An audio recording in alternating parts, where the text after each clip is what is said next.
जल्दी से आ जाइए।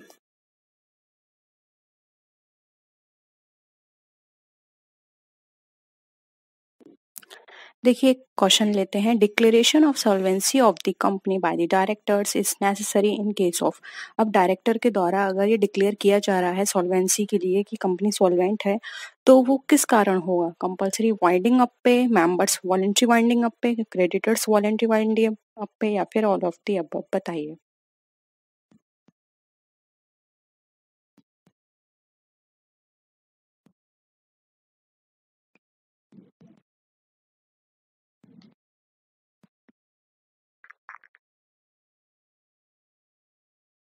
देखिए ये ऑल ऑफ द अबव होगा इसका right answer. Compulsory winding up, member voluntary winding up, या क्रेडिट वॉलंटरी वाइंडिंग अप, कुछ भी हो सकता है। हर कंडीशन में ये एक डिक्लेरेशन देनी होगी डायरेक्टर को कि हमारी कंपनी ने सब जितने भी पे थे वो सब, जितने भी डेट या लाइबिलिटीज थी सब पे कर दी हैं। अब कंपनी के ऊपर कोई भी लाइबिलिटी नहीं है और अब कंपनी सॉल्वेंट है। ठीक है, तो यहाँ पर ये डिक्लेरेशन के बाद वो अपना वाइंडिंग अप कर सकते हैं, फिर वो वॉलेंट्री हो, कंपलसरी हो, या फिर किसी मेंबर का हो। ठीक है, तो यहाँ पे क्या हो जाएगा? Option D. नेक्स्ट है the minus of sorry the minutes of a meeting are sign by. अब जो मिनट्स होते हैं जो कि मीटिंग्स में लिए जाते हैं वो किसके द्वारा साइन किए जाएंगे? चेयरमैन, सेक्रेटरी, डायरेक्टर, या मैनेजिंग डायरेक्टर?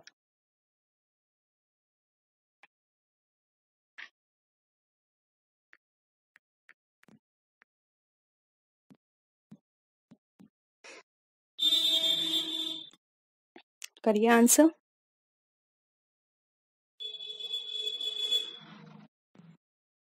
देखिए यहाँ इसका राइट आंसर हो जाएगा ए, चेयरमैन के द्वारा। ये चेयरमैन साइन करके देगा जो भी मिनट्स लिए जाएंगे मीटिंग के अंदर, जिससे क्या है वो जो भी मिनट्स होंगे वो यहाँ पर एक तरह से ऑथराइज होंगे कि हाँ ये ही डिस्कशन मीटिंग के अंदर हुआ था या ये पॉइंट डिस्कस किए गए थे। ठीक है, नेक्स्ट है the first auditor in a company limited by shares में be appointed by the directors. बताइए। जो फर्स्ट ऑडिटर है कंपनी का, कंपनी लिमिटेड बाय शेयर्स का, वो किसके द्वारा अपॉइंट किया जाएगा? सॉरी, अपॉइंट, क्वेश्चन ये है जो फर्स्ट ऑडिटर है कंपनी लिमिटेड बाय शेयर्स का वो अपॉइंट किया जाता है डायरेक्टर के द्वारा, तो वो टाइम पीरियड आपको बताना है। With in a year of its registration, before the statutory meeting, at the time of first annual general meeting, या फिर at any time in consultation with the institute of chartered accountant of India. ठीक है,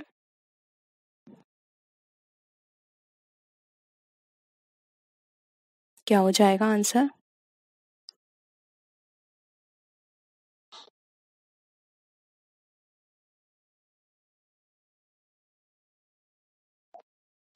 देखिए यहाँ पर आप ना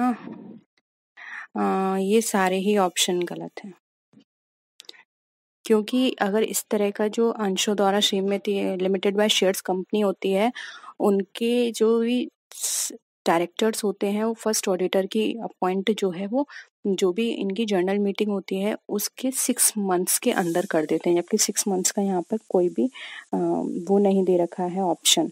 तो आप लिख लीजिएगा कि 6 मंथ्स के अंदर हो जाना चाहिए। ठीक है, तो ये सारे ही ऑप्शंस हमारे क्या हो जाएंगे? गलत हो जाएंगे।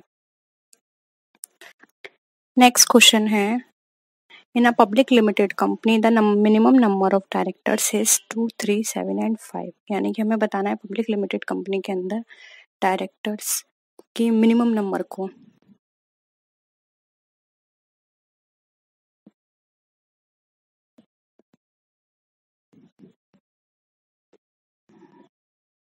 बताइए। देखिए अगर हम पब्लिक लिमिटेड कंपनी की बात करें तो कम से कम 3 डायरेक्टर्स होने चाहिए, और प्राइवेट कंपनी का नोट कर लीजिए, प्राइवेट कंपनी के अंदर 2 डायरेक्टर्स होने चाहिए कम से कम। ठीक है, नेक्स्ट है, a person at any one time cannot be director of more than 1 company, 7 companies, 10 companies, या 2 companies। यानी कि एक पर्सन एक समय में डायरेक्टर नहीं हो सकता किसी भी कंपनी में। कितने से ज्यादा? एक कंपनी में नहीं हो सकता, 7 कंपनी से ज्यादा डायरेक्टर नहीं बन सकता वो, 10 कंपनी के डायरेक्टर से ज्यादा नहीं है, 20 कंपनी के डायरेक्टर से ज्यादा नहीं।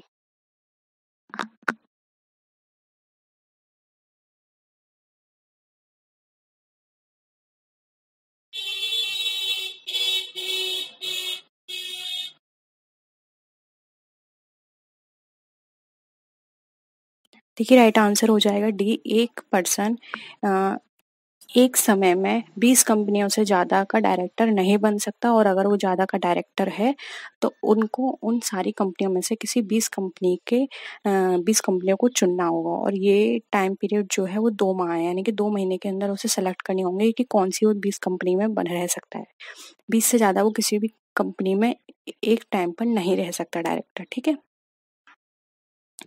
नेक्स्ट है which section of the Companies Amendment Act 1988 provides for the punishment for failure to maintain the register of director shareholding?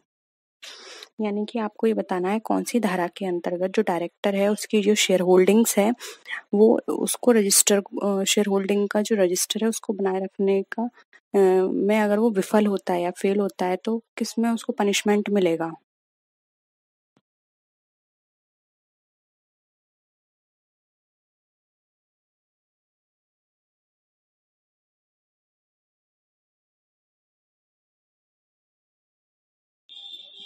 देखिए राइट आंसर हो जाएगा सी, 307 सेक्शन 307 के अंतर्गत उसको पनिशमेंट मिलेगा अगर वो अपने शेयर होल्डिंग्स के रजिस्टर को मेंटेन नहीं करता है तो, ठीक है।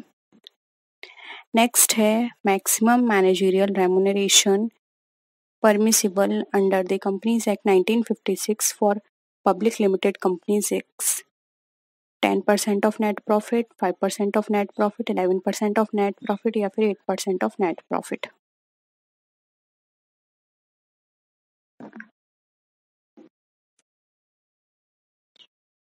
बताइए।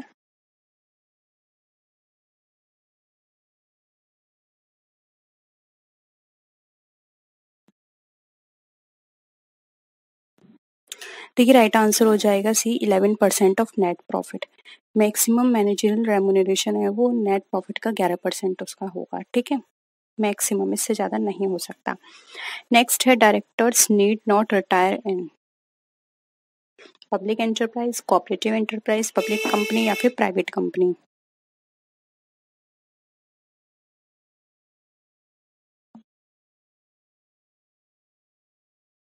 देखिए अगर हम बात करें यहाँ पर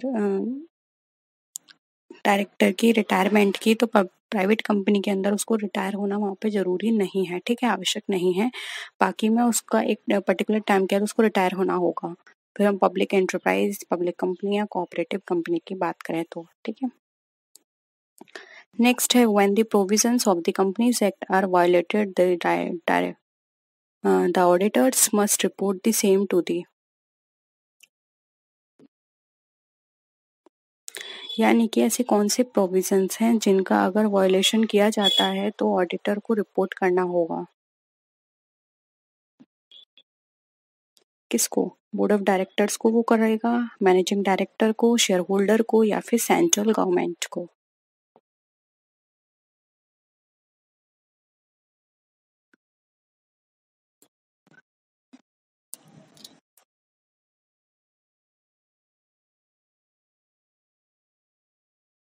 देखिए जब कभी भी कंपनीज एक्ट के अकॉर्डिंग अगर कोई भी वायलेशन किया जाता है तो एक ऑडिटर को इसकी रिपोर्ट बोर्ड ऑफ डायरेक्टर्स को देनी होगी, ये उसकी ड्यूटी है, ठीक है। तो ऑप्शन ए यहाँ पे राइट आंसर हो जाएगा। नेक्स्ट है casual vacancy of a director is filled by the following: board of director, central government, share holders in general meeting या फिर रजिस्ट्रार ऑफ कंपनीज।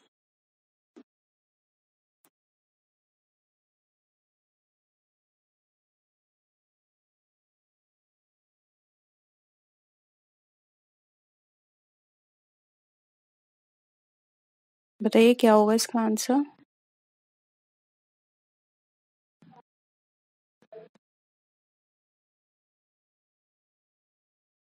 देखिए फर्स्ट हो जाएगा, अगर कोई भी कैजुअल वैकेंसी होती है डायरेक्टर की तो फिल की जाएगी बोर्ड ऑफ डायरेक्टर्स के द्वारा, ठीक है।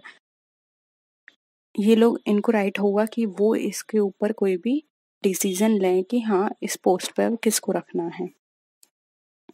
नेक्स्ट है डायरेक्टर्स डिक्लेयर डिविडेंड इन दी, अब जो डायरेक्टर्स हैं वो डिक्लेयर करेंगे डिविडेंड को किस मीटिंग में: statutory meeting, annual general meeting, extra ordinary general meeting या फिर बोर्ड ऑफ डायरेक्टर्स मीटिंग।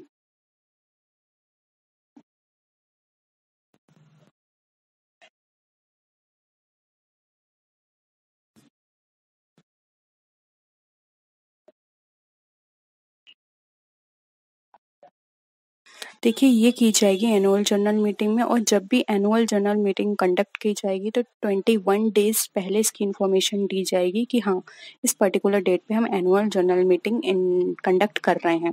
क्योंकि annual general meeting board of director वो शेयर होल्डर्स के लिए बहुत ही इंपॉर्टेंट होती है। तो अगर आप 21 डेज पहले उनको इन्फॉर्मेशन देंगे तो अपने वो सारे अरेंजमेंट्स कर पाएंगे और उस दिन वो उसको ईजिली अटेंड कर पाएंगे। अगर आप सडनली उनको बोलेंगे तो ज़रूरी नहीं है हर कोई उसको अटेंड कर ले। इसलिए 21 डेज पहले एनुअल जनरल मीटिंग कंडक्ट की जाती है और वहाँ पे डायरेक्टर्स डिक्लेयर करेंगे डिविडेंड को। नेक्स्ट है which of the following can be appointed as director of a company? An individual, a firm, a body corporate, any of these.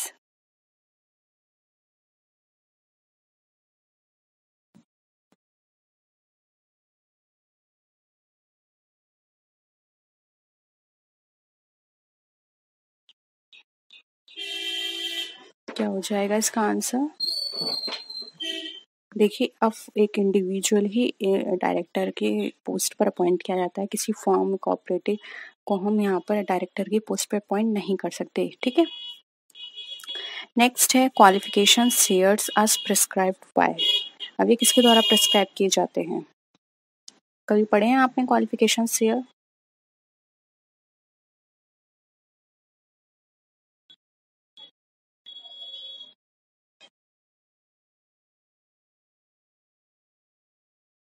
देखिए क्वालिफिकेशन शेयर्स जो होते हैं वो डायरेक्टर्स के लिए दिए जाते हैं, और ये कहा जाता है कि जो भी क्वालिफिकेशन शेयर्स हैं वो डायरेक्टर जब अपॉइंट होता है तो वो अपनी अपॉइंटमेंट से विद इन 2 मंथ्स के अंदर उन शेयर्स को ले ले। ठीक है, यानी कि उसको 2 महीने के अंदर उन शेयर्स को लेना होता है डायरेक्टर्स ऑफ द कंपनी को। ठीक है, तो उनको बोलते हैं हम क्वालिफिकेशन शेयर। नेक्स्ट है after the declaration of the dividend in the general meeting it has to be paid within. अब अगर डिक्लेयर हो जाता है डिविडेंड जनरल मीटिंग के अंदर तो वो कितने दिन के अंदर पेड हो जाना चाहिए? 60 डेज, 42 डेज, 45 या 90?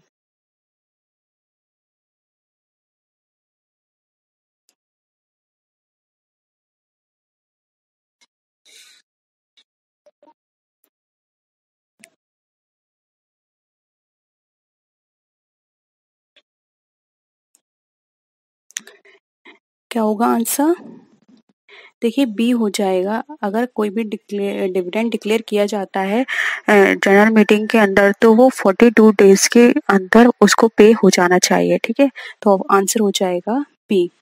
नेक्स्ट है dividend are calculated on the basis of.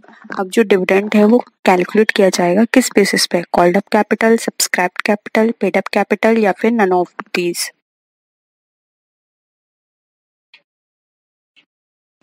बताइए किस बेसिस पे हम डिविडेंड को कैलकुलेट करते हैं?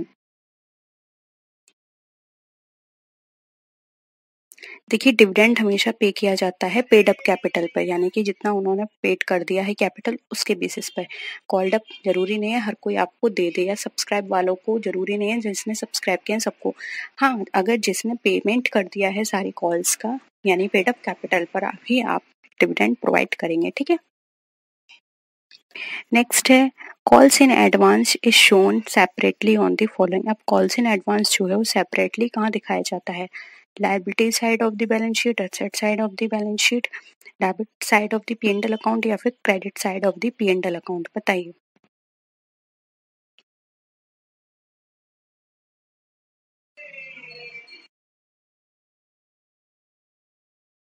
क्या हो जाएगा आंसर? देखिए आंसर यहाँ पर अगर हम बात करें तो ए हो जाएगा liability side of the balance side, क्योंकि ये जो हमारे लिए पे कॉल्स पेड इन एडवांस है ये हमारे लिए लायबिलिटीज है, क्योंकि उसने एडवांस में पे किया है। जब तक वो टाइम पीरियड पूरा नहीं हो जाता तब तक हम उसे लायबिलिटी साइड में शो करेंगे। ठीक है। नेक्स्ट क्वेश्चन है देखिए, डिविडेंड इज कैलकुलेटेड ऑन। अब देखिए डिविडेंड जो है वो कहाँ किस पे कैलकुलेट किया जाता है?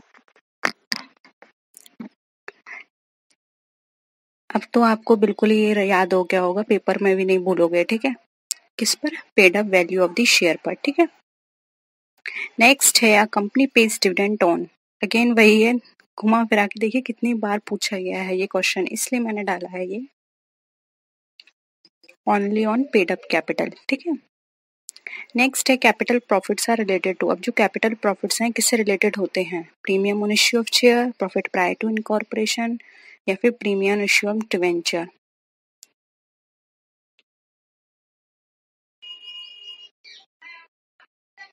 देखिए यहाँ पर अगर हम बात करें राइट आंसर की तो डी हो जाएगा, ऑल ऑफ द अबव, क्योंकि देखिए ये भी हमारे कैपिटल का पार्ट है, ये भी कैपिटल का पार्ट है, एंड ये भी, ये सब हमारे कैपिटल के पार्ट है। और अगर कैपिटल के ऊपर कोई भी हमें प्रॉफिट मिल रहा है तो कैपिटल प्रॉफिट में कंसिडर किया जाएगा। ठीक है, तो ऑल ऑफ द अबव हमारा राइट आंसर हो जाएगा। नेक्स्ट है any document filed with the registrar will be deemed to have been read and understood by all those who deal with the company. It is an as per the doctrine of ये किस doctrine के related है? यानी एक ऐसा document जो कि registrar के साथ फाइल के पास यहाँ पे फाइल हुआ है और जो कंपनी के साथ जो भी काम करने वाले लोग हैं सभी के द्वारा पढ़ाया और समझा गया माना जाएगा, यानी कि सबको उसके बारे में पता है।